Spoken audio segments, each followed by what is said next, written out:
Saudara-saudariku yang terkasih, hari ini Minggu 9 Juni 2024. Saya Romo Siga dari Paroki Santo Yusuf, Surabaya. Dalam nama Bapa dan Putra dan Roh Kudus, amin. Kita memasuki hari Minggu biasa ke-10. Allah adalah kasih. Yesus Kristus putranya telah menjadi manusia untuk menebus kita semua. Namun mengapa dunia seakan-akan seperti belum ditebus? Adanya kejahatan di dunia dan orang beriman yang juga turut terlibat dalam kejahatan tersebut menyebabkan orang menjadi putus asa atau justru menantang kritik yang pedas. Melalui Yesus menjadi jelas bagi kita bahwa setiap orang dipanggil untuk menjadi lebih baik dan bukan menjadi budak kejahatan.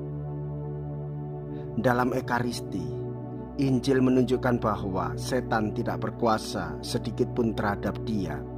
Dengan mengusir setan, Yesus membuktikan siapakah yang lebih berkuasa.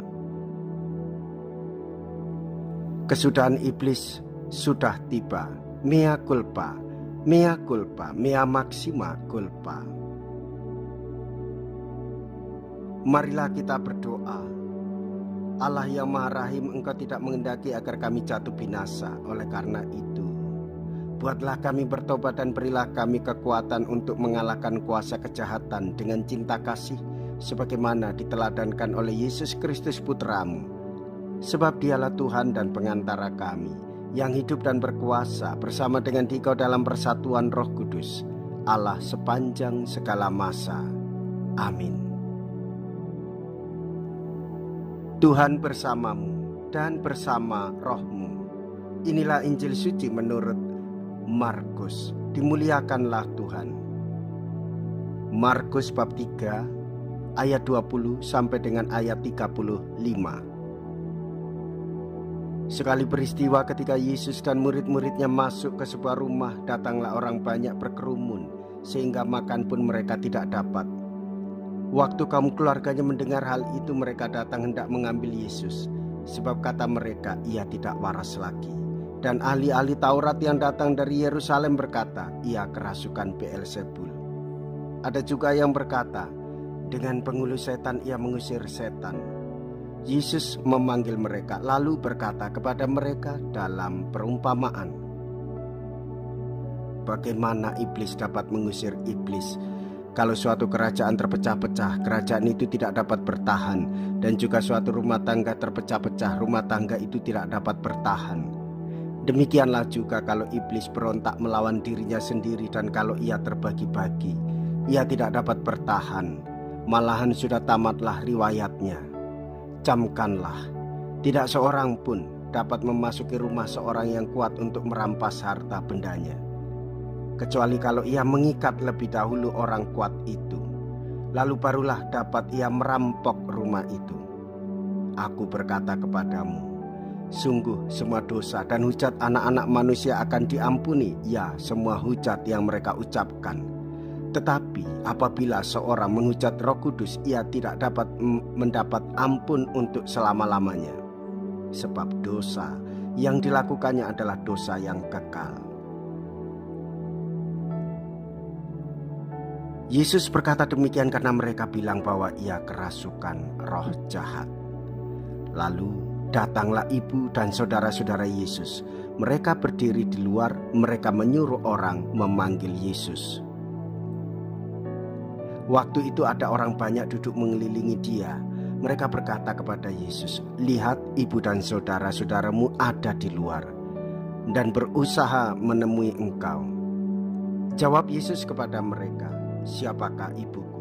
Siapakah saudara-saudaraku?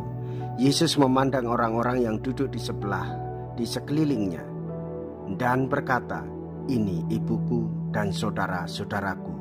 Barang siapa melakukan kehendak Allah, dialah saudaraku laki-laki, dialah saudaraku perempuan, dialah ibuku. Demikianlah sabda Tuhan. Terpujilah Kristus.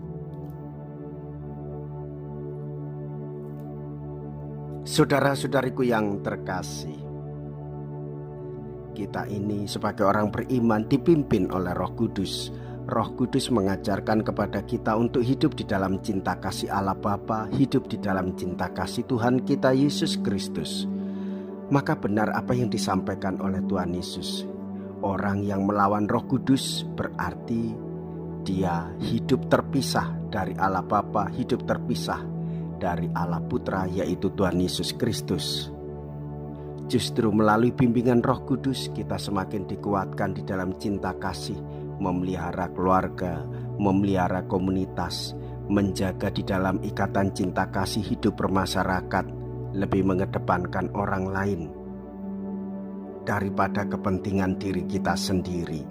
Saudara-saudariku yang terkasih, untuk itulah kita harus berani bertobat, yaitu lebih mengedepankan apa yang menjadi kehendak Allah untuk menjaga kehidupan keluarga kita, untuk menjaga saudara-saudari kita di dalam ikatan cinta kasih yang abadi dan kekal.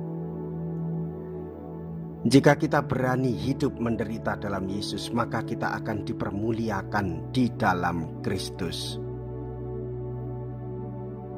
Terpujilah nama Yesus, Bunda Maria dan Santo Yosef, sekarang dan selama-lamanya.